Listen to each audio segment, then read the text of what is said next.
नमस्कार, hot topic में आपका स्वागत है। मैं हूं अखिलेश शर्मा। भारत के लोकतंत्र को लेकर लंदन में दिए गए राहुल गांधी के बयानों के से उठी विवादों की आंधी ने आज संसद सत्र को भी चपेट में ले लिया। दोनों सदनों में सरकार के वरिष्ठ मंत्रियों ने पुरजोर ढंग से कहा कि इन बयानों को लेकर राहुल गांधी को माफी मांगनी चाहिए। वहीं कांग्रेस ने कहा कि राहुल ने इस तरह की कोई बात नहीं कही जिसके लिए माफी मांगनी पड़े। हंगामा चलता रहा और दोनों ही सदनों को कल तक के लिए स्थगित करना पड़ा। आपको बता दें कि बजट सत्र का दूसरा हिस्सा आज से ही शुरू हुआ है और सारा हंगामा राहुल गांधी के उस बयान पर है जिसमें उन्होंने कहा था कि भारत में लोकतंत्र चरमरा गया है और इसके लिए अमेरिका और यूरोप को दखल देना चाहिए। हालांकि बाद में उन्होंने कहा था कि यह भारत का आंतरिक मामला है। उन्होंने यह भी कहा था कि संसद में बोलते समय उनका माइक बंद करा दिया जाता है।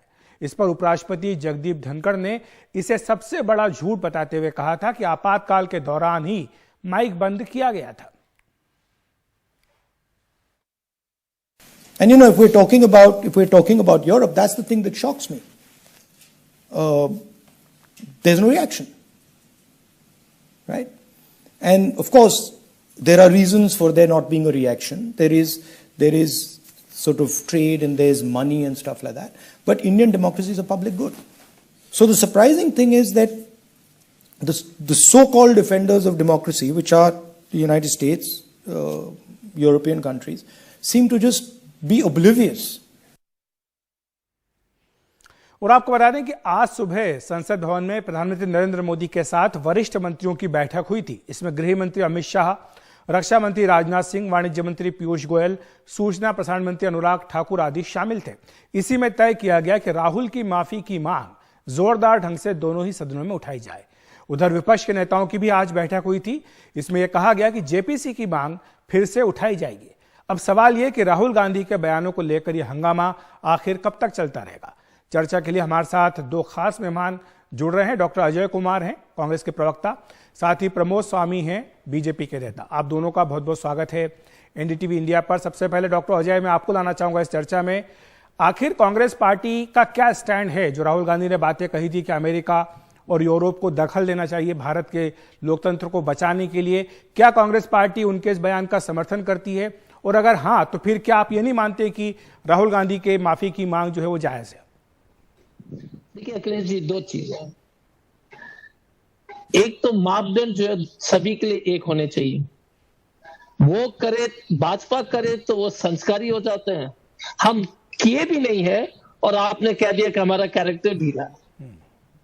उदाहरण के रूप में हमारे माननीय प्रधानमंत्री जी ने चीन में कह दिया कि हमने क्या पाप किया इस भारत में पैदा होकर के। सोल में चले जाकर, कोरिया में जाकर ऐसी बातें उन्होंने कही। टेक्सास में जाकर दूसरे राष्ट्रपति का गाना गाने लगे। टेक्सास में ट्रंप की सरकार अगली बात। कनाडा में उन्होंने स्पष्ट रूप से कहा था कि भारत में पूरे देश में सिर्फ स्कैम्स होते हैं। तो विदेश की भूमि में विदेश यात्रा के दरमियान अगर प्रधानमंत्री जी देश के सांप को गिराते हैं तो कोई आपत्ति नहीं है भाजपा वाले। दूसरी बात है, मैं आपका राहुल गांधी जी का एक्चुअल जो इंटरव्यू वो दे रहे थे उसकी जो है, और आपने भी कहा था, लेकिन अखिलेश जी आप एक परिपक्व पत्रकार हैं, इसलिए मैं थोड़ा सा संशोधन आपसे, आपको एक आपकी गलती तो नहीं कहूंगा लेकिन हो सकता है मिस रिप्रेजेंटेशन हो।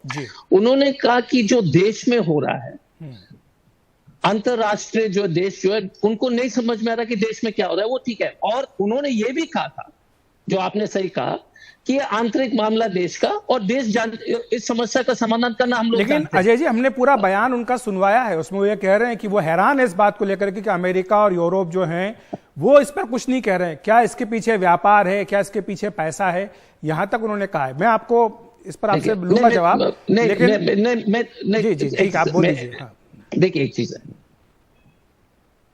उन्होंने ये भी कहा था, उन्होंने भी ये कहा था कि ये देश के आंतरिक मामला है। ये उन्होंने अगले दिन बाद में कहा। बाद में उन्होंने एक तरह से कह सकते हैं कि इस पर अपना सुधार किया या कहें कि यू टर्न लिया, लेकिन जो पहले दिन का बयान हमने उनको सुनाया है उसमें वो यही कह रहे हैं कि वो हैरान है कि अमेरिका और यूरोप इस पर कुछ नहीं कह रहे हैं। ठीक है, तो ये जो मैन्युफैक्चर्ड आउटरीच जो भाजपा के, जो भारतीय जनता पार्टी के नेतागण के हैं। जब प्रधानमंत्री जी ने देश के साथ गिराया था, वो भी कम से कम इतना तो बोल दीजिएगा कि हम सहमत हैं। यही सवाल लेकर मैं प्रमोद स्वामी के पास जा रहा हूं, जो आपने शुरुआत में माफी मांगने चाहिए सदन में। बिल्कुल यही बात जो आपने शुरुआत में कही है। प्रमोद स्वामी बीजेपी नेता हमारे साथ हैं। कांग्रेस का स्पष्ट मत यह है कि दोहरे मापदंड नहीं हो सकते। यह नहीं हो सकता कि राहुल गांधी अगर विदेशी धरती पर कुछ कहें तो उसकी आलोचना करे बीजेपी, लेकिन जब पीएम मोदी पुरानी सरकारों के बारे में कहें, उनकी आलोचना करें, तो उसको बीजेपी वाह करे। देखिए, बड़े स्पष्ट रूप से आपने बयान चला करके बताया कि राहुल जी ने कहा कि जो लोकतंत्र के चैंपियन हैं उनको भारत में हस्तक्षेप करना चाहिए। अमेरिका और यूरोप का नाम लेकर के बड़े स्पष्ट रूप में कहा। तो राजनीतिक जो हमारे विरोधी है, जिनका हमसे मत नहीं मिलता है, वो अगर देश में एक लोकतांत्रिक व्यवस्था है, उसमें आप संसद है, जनता है, जनता के बीच में आप अपनी बात उठा सकते हैं। लेकिन आप वहां जाकर के सिर्फ हमारी जो पूरी संसदीय व्यवस्था के ऊपर में आप सवाल उठाते हैं, आप न्यायपालिका पे सवाल उठाते हैं, आप मीडिया पे सवाल उठाते हैं, और कांग्रेस पार्टी सेना पे सवाल उठाती है। और आज तो कांग्रेस पार्टी के जो राजस्थान के जो प्रभारी है, उन्होंने पुलवामा के ऊपर में भी सवाल खड़े कर दिया। तो ये इस तरह की जो बातें हैं, इसका पहले भी पाकिस्तान ने भी इसका फायदा उठाया, और राहुल गांधी को कोट करके उन्होंने कहा कि इस तरह की जो हम कह रहे हैं वो बातें तो लेकिन प्रमोद जी, कांग्रेस पार्टी ये कहती है कि प्रमोद जी, कांग्रेस पार्टी ये कहती है कि प्रधानमंत्री नरेंद्र मोदी की आलोचना करना, उनकी सरकार की आलोचना करना, ये भारत की आलोचना नहीं है। दोनों चीजों को आप मिला नहीं सकते। नहीं, मैं वही कह रहा हूँ। ठीक है, नरेंद्र मोदी की आलोचना तो वो करते ही है। उनके बारे में तो कैसे कैसे बयान देते हैं, कैसे कैसे कीचड़ उछालते हैं, ये हम सब देख रहे हैं। और जितना वो कीचड़ उछालते हैं उतना ज्यादा कमल खिल रहा है, ये भी हम सब देख रहे हैं। सवाल वो नहीं है, सवाल ये है कि आप बाहर विदेशों में जाकर के भारत की छवि खराब करना चाहते हैं, और अमेरिका और यूरोप को भारत में लोकतांत्रिक जो व्यवस्था उसमें हस्तक्षेप करना चाहते हैं। ये जो मानसिकता है, ये मानसिकता बड़ी खतरनाक है। हमारा इस मानसिकता से, इस सोच से हमारा विरोध है। हमारा विरोध राहुल गांधी से नहीं है, राहुल गांधी की इस खतरनाक सोच से हमारा विरोध है। ठीक है, डॉक्टर अजय कुमार को मैं लाना चाहूंगा।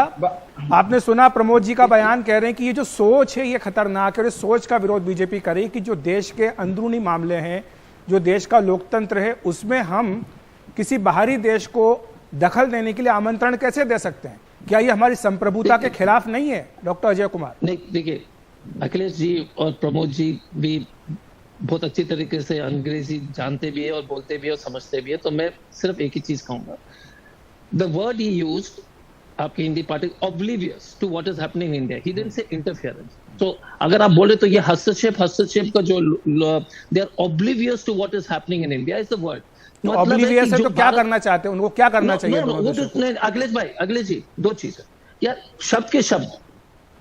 जैसे आप, ना तो हमारा काम इंटरप्रिटेशन है ना आपका काम है, मैं सिर्फ शब्द आपके सामने बातें रख रहा हूं जो सही है। शब्द इस्तेमाल हुई थी जो अंग्रेजी, जितनी हमारी जो सीमित अंग्रेजी की जानकारी में, कि they are oblivious to what is happening, उनको जानकारी नहीं है। ही डिडंट से इंटरवेंशन, सो आप उसको इंटरप्रेट कीजिए। दूसरी बात है कि हमारे माननीय भारतीय जनता पार्टी के प्रमोद जी बोल रहे थे कि विदेश की धरती में, तो पहले प्रधानमंत्री जी जो बोल रहे थे उसको तो मान लीजिएगा, उन्होंने भी गलती किया था, वहां से तो शुरुआत हो जाए।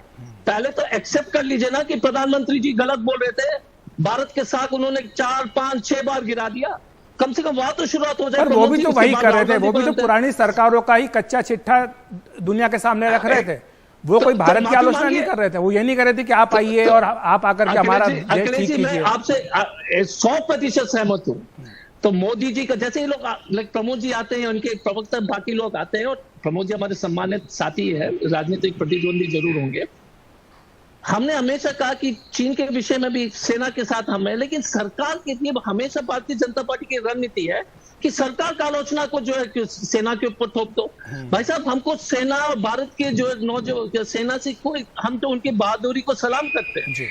और मैं पूरी गंभीरता के साथ हमेशा कहता हूं, सरकारें जो है, अलग अलग सरकारें जो है, जो सेना को कमजोर करने का जो काम करते हैं, उस पर हम लोग आलोचना करेंगे, हम लोग टिप्पणी करेंगे, जिस तरह से गलवान में हुआ था। तो इसीलिए प्रमोद जी, अगर हम शुरुआत करेंगे कि राहुल गांधी जी को माफी मांगनी चाहिए, तो पहले आप मोदी जी से माफी दिला दीजिए, फिर उसके बाद तो हम लोग जो ठीक है। जाते जाते मेरे पास समय कम है डॉक्टर अजय, प्रमोद जी का जवाब इस पर ले लेते हैं। प्रमोद जी, क्या इस इशू को लेकर के संसद का कामकाज रोकना ठीक है? क्योंकि अमूमन कम होता है ऐसा कि जो सत्ता पक्ष है वो ही सदन के काम में जो है व्यवधान डाले। अजय भाई ने कहा कि हम सेना का सम्मान करते हैं, और इन्हीं के पार्टी के एक नेता है, उन्होंने आर्मी के चीफ को सड़क का गुंडा तक कहा था। तो एक सेना का कैसा सम्मान करते हैं ये हमें जानने की आवश्यकता नहीं है, ये सारी बातें जो पब्लिक डोमेन में है। और आज ही आप खबर करिए अजय भाई, आपके जो राजस्थान के प्रभारी है उन्होंने पुलवामा के ऊपर में आज सवाल खड़े किए। आज ये लेटेस्ट न्यूज है जो सारे चैनलों में चल रही है। तो ये सवाल ये देखिए, राजनीतिक मतभिन्नता हो सकती है, राजनीतिक विरोध हो सकता है, लेकिन बार बार अगर आप देश की छवि को खराब करने का प्रयास करेंगे, आप कम से कम नरसिम्हा राव जी से शिक्षा ले लीजिए। जब जेनेवा में जब पाकिस्तान ने जब कश्मीर में मानव अधिकार का जब प्रश्न उठाया था, तो नरसिम्हा राव जी ने वाजपेयी जी को भेजा था, और वाजपेयी जी ने बड़े सबल तरीके से अपनी तकरीरें रखी थी और पाकिस्तान को वहां मुंह की खानी पड़ी थी। तो ये है हमारे लोकतंत्र की खूबसूरती। आप वाजपेयी जी ने कांग्रेस का विरोध किया, लेकिन जब नरसिम्हा राव जी ने कहा कि नहीं आज आपको देश की जरूरत है, तो वाजपेयी जी सत्तारूढ़ दल के साथ खड़े थे। तो आपने तो आज तक देश को ये भी नहीं बताया कि आपने चाइना के साथ क्या एमओयू साइन किया है। प्रमोद जी माफी चाहता हूँ, आपकी बात जी आपको बीच में रोक रहा हूँ, माफी चाहता हूँ। मेरे पास समय कम जो है खत्म हो चुका है इस बहस के लिए। डॉक्टर अजय और प्रमोद जी, आप दोनों का बहुत बहुत धन्यवाद हमारे साथ जुड़ने के लिए। तो मुद्दा यही रहेगा कि जो मांग उठाई जा रही है राहुल गांधी के माफी की, उसको लेकर के कल जब सदन शुरू होगा तो क्या होता है, क्या विपक्ष जो है फिर से जवाब देगा सरकार को, या सरकार की ओर से एक बार फिर से मांग उठाई जाएगी। तो फिलहाल हमें यह कल देखना होगा। हॉट टॉपिक पे वक्त एक ब्रेक का।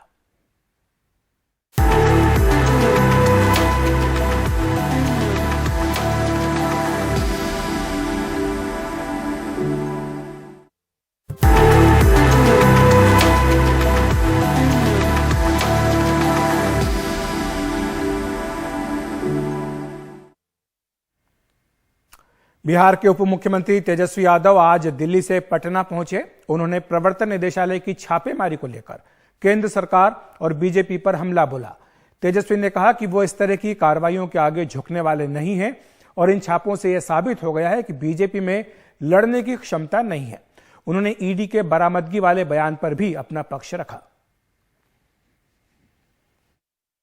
ज्यादातर बहनों की मेरी शादी जो है 4थे नंबर की, 5वीं नंबर की, 6ठी नंबर की, 7वीं नंबर की बहनों की शादी 2012 के बाद हुई। अच्छे खासे परिवार में है, उनका व्यापार है, उनके यहाँ जा करके अगर घर खर्च का पैसा मिलता है, आप समझे 24-25 जगह छापा मारा, हर जगह 1 लाख 2 लाख भी मिलेगा तो 50 लाख तो ऐसे ही हो गया। उससे ज्यादा तो गिरिराज सिंह जी का जो चोरी हुआ था उससे ज्यादा पैसा तो वहां था, करोड़ों की रकम। तो इस तरह का भयावह न्यूज प्रोपेगेंडा सिर्फ इसलिए चालू किया गया कि सीबीआई ईडी के रेडों को सही ठहराया जाए। तो हम लोग डरने वाले लोग हैं नहीं, इनको जो करना है कहना है ये करते रहे। हॉट टॉपिक में इतना ही। नमस्कार।